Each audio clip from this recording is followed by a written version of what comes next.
Bismillahirrahmanirrahim. Assalamualaikum warahmatullahi wabarakatuh. Alhamdulillah wassalatu wassalamu ala rasulillah wa ala alihi wa sahbihi wa man walah, amma ba'd. Kaum muslimin, para jemaah sekalian, yang semoga kita semua dirahmati oleh Allah Subhanahu wa ta'ala. Insyaallah pada pertemuan yang ke-21 ini kita akan mengkaji, membahas tentang hukum tabarruk, ngalap berkah, mengharapkan keberkahan dari hal-hal yang terkait orang soleh. Apakah bekas-bekas orang soleh, bekas minumnya, sisa makannya, pakaiannya, anggota badannya, atau bekas-bekas peninggalannya, rumahnya, kuburannya, dan lain sebagainya. Apakah bertabarruk, mengharapkan keberkahan dari hal-hal tersebut termasuk perbuatan syirik ataukah tidak? Ini yang insya Allah akan kita bahas. Maka sebelumnya para jemaah sekalian, sebagaimana biasa, terkhusus para ustadz salafi, para da'i salafi, jamaah salafi, perlu kita ingat, kita sebagai seorang salafi, ketika ditegur, ketika diingatkan kesalahan-kesalahan kita dengan argumentasi yang sangat ilmiah, maka janganlah kita anggap teguran itu sebagai ancaman, sehingga dengan segala cara kita menolaknya, memberikan tuduhan-tuduhan, menganggap syubhat, menganggap mengingkari sunnah, dan lain sebagainya. Para jemaah, kalau ditegur, kalau diingatkan kesalahan kita, jadikan masukan, jangan jadikan ancaman. Nanti para jemaah terkesan kita bukan mendakwahkan dakwah salaf, akan tetapi kita mendakwahkan kebatilan, seakan-akan mengajak para salafiyin untuk menjadi orang yang merasa paling benar dan tidak punya salah, sehingga semua nasihat ditentang dan ditolak. Ini bukan dakwah salafi sama sekali.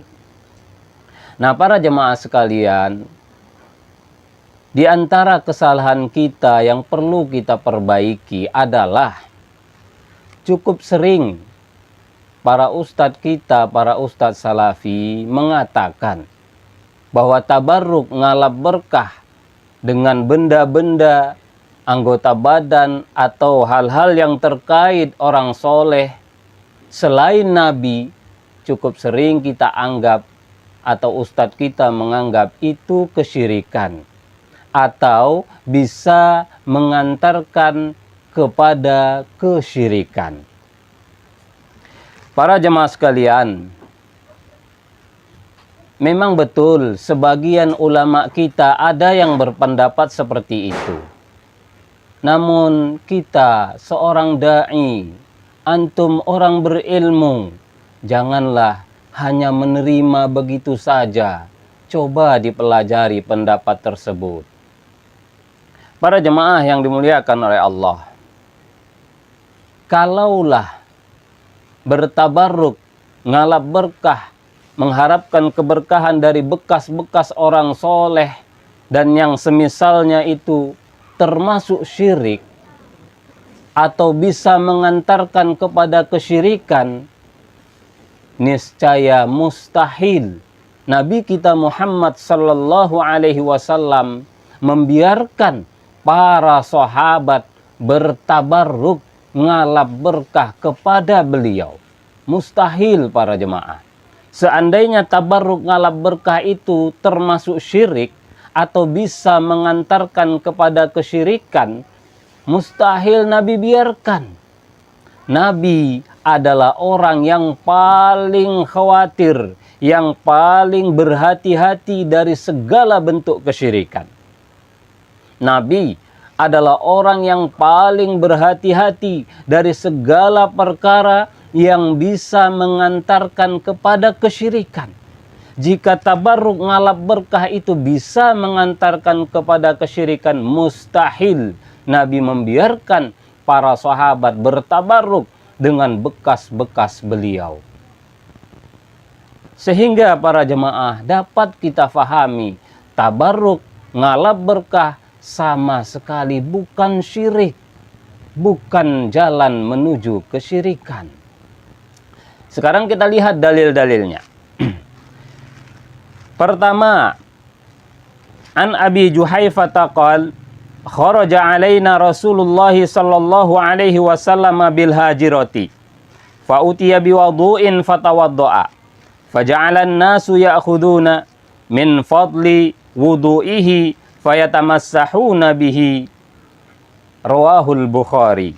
Dalam hadis yang diriwayatkan oleh Imam Al-Bukhari dari sahabat Abu Juhaifah, kata beliau, pernah Nabi keluar pada siang hari menemui kami. Lalu didatangkan air wudu kepada beliau. Lalu beliau pun berwudu. Kemudian setelah itu manusia mengambil dari sisa wudunya Nabi. Lalu mereka mengusap-ngusap tubuh mereka dengan sisa wudu Nabi tersebut. Kita lihat apa penjelasan para ulama salaf, ulama salafi.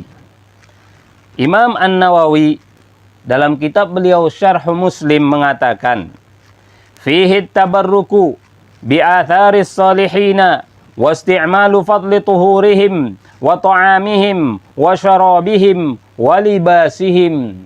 Kata Imam An-Nawawi, dari hadis tadi anjuran bolehnya bertabarruk, ngalap berkah, mengharap keberkahan dengan bekas-bekas orang soleh dan menggunakan sisa wudu mereka, sisa makanan mereka, sisa minuman mereka, bekas pakaian mereka.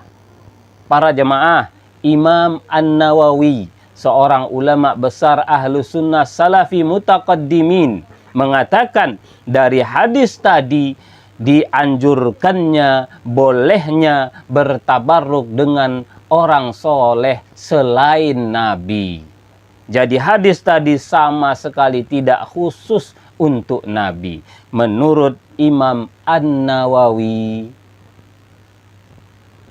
Dalil kedua, an Ibnu Umar anna Rasulullah sallallahu alaihi wasallam ittakhadha khatamatan min fiddatin. Kemudian falabisal khatama ba'dan Nabi sallallahu alaihi wasallam Abu Bakrin, thumma Umaru, thumma Utsmanu. Rawahul Bukhari. Dalam hadis riwayat Imam Al-Bukhari juga dari sahabat Ibnu Umar, kata beliau, bahwa Rasulullah sallallahu alaihi wasallam memiliki cincin dari perak, memakai cincin dari perak. Kemudian sepeninggal Nabi, maka yang memakai cincin itu adalah Abu Bakar. Setelah Nabi meninggal, Abu Bakar memakainya. Kemudian setelah Abu Bakar, Umar memakai cincin tadi. Setelah Umar meninggal, Utsman memakai cincin tersebut. Hadis riwayat Imam Al-Bukhari. Apa kata Imam Ibnu Hajar dalam kitab beliau Fathul Bari?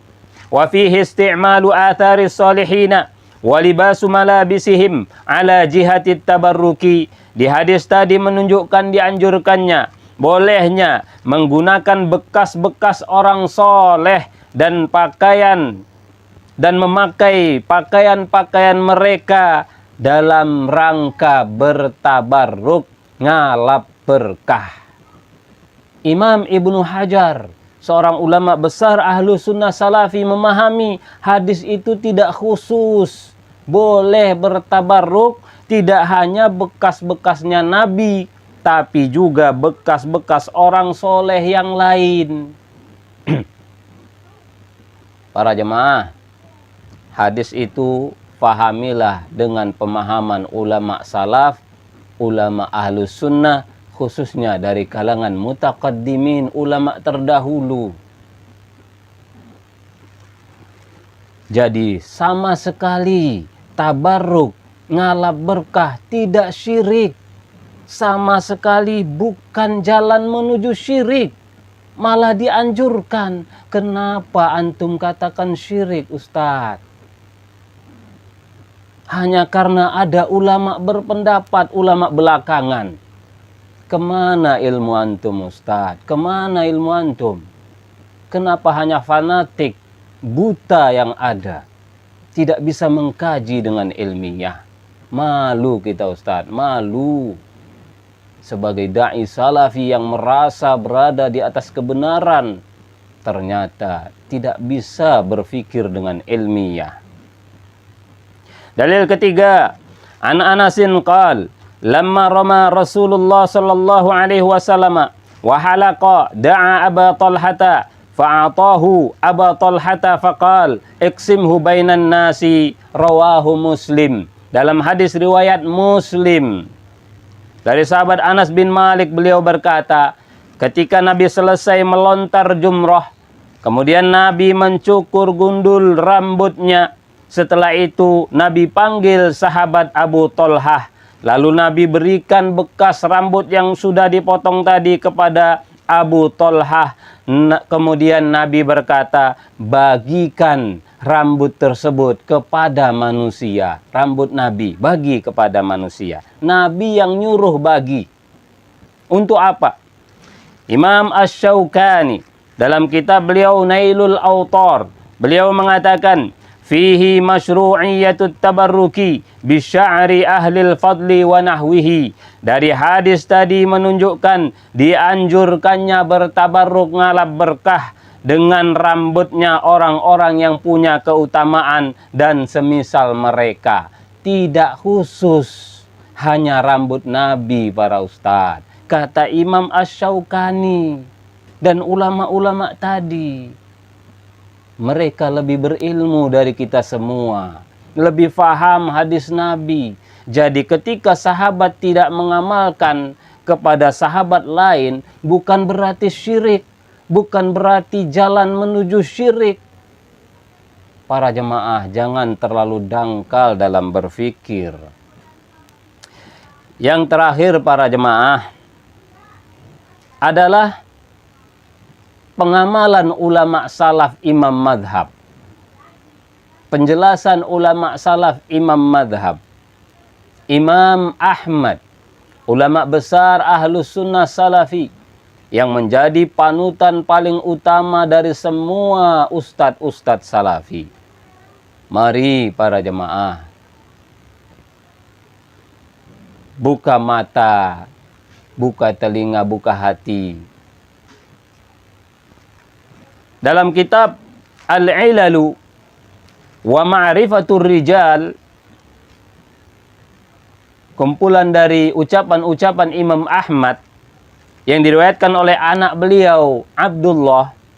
Qala Abdullah, sa'altuhu 'anir rajuli yamussu mimbaran Nabi sallallahu alaihi wasallam wa yatabarraku bimassihi wa yuqabbiluhu wa yaf'alu bil qabri mithla dhalika aw nahwa hadha yuridu bidzalika taqarruba ila Allah jalla wa azza. Faqala la ba'sa bidzalik.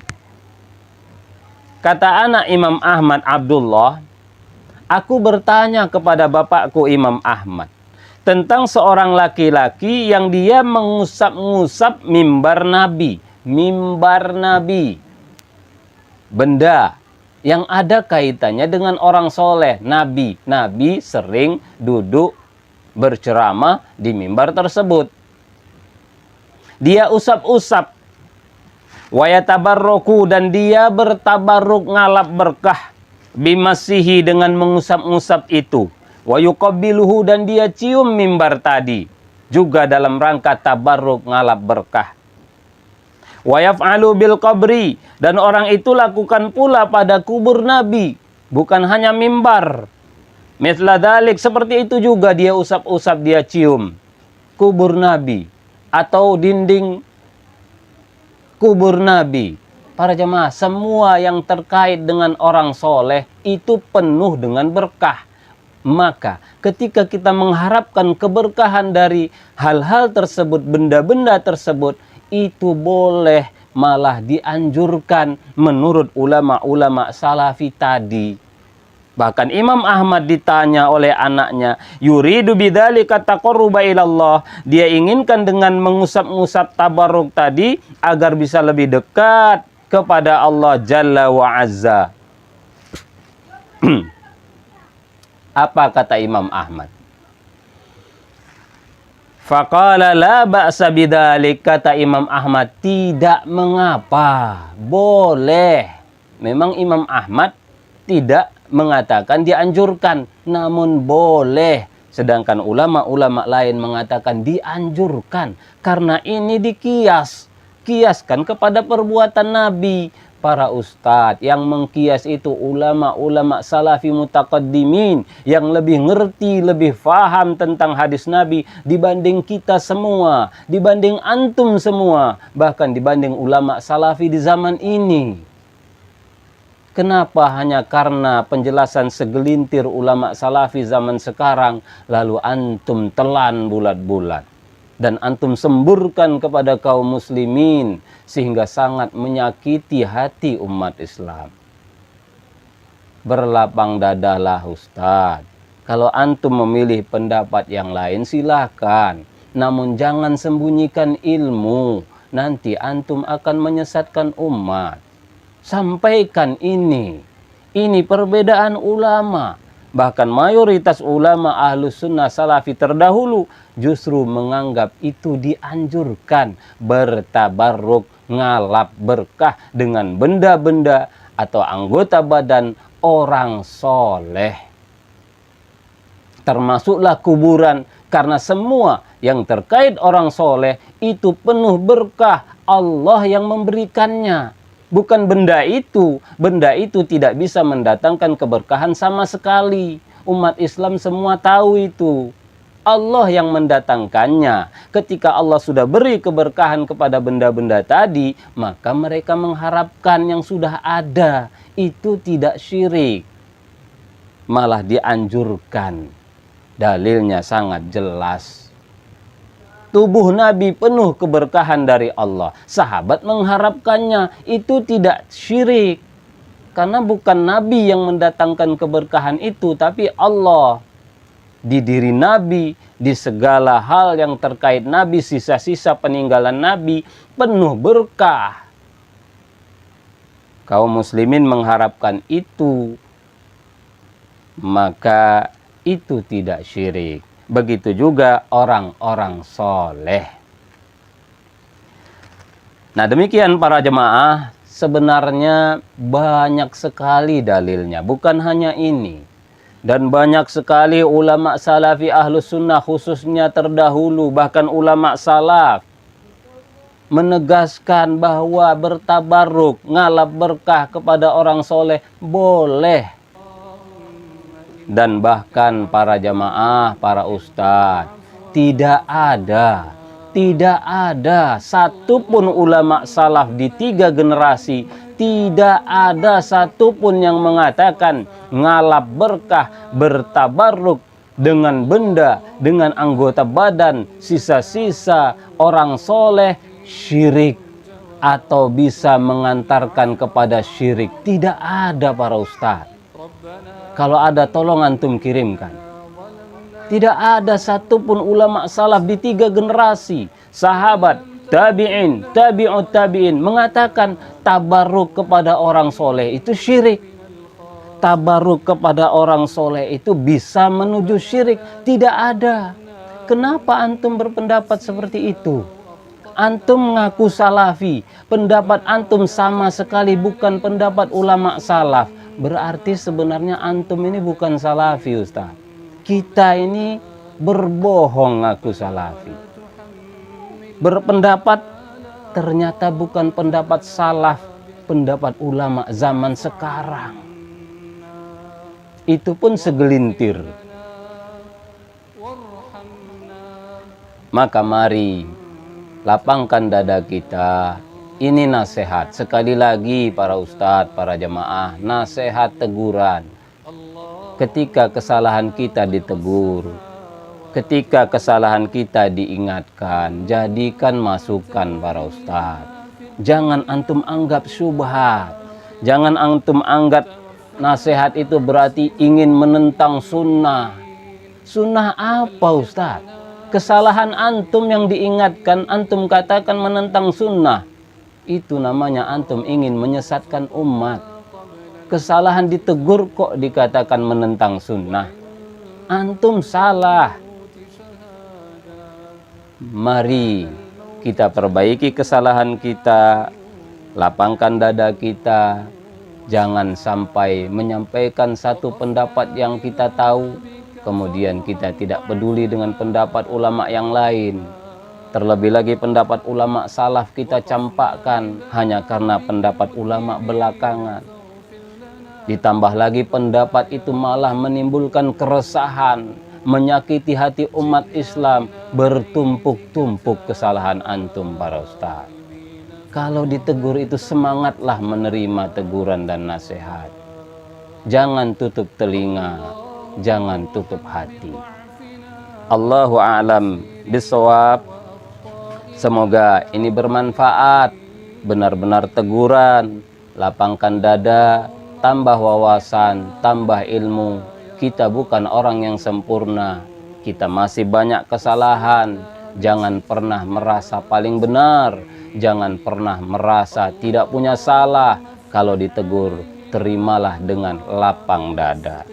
Allahu a'lam bishawab. Mudah-mudahan ini bermanfaat. Assalamualaikum warahmatullahi wabarakatuh.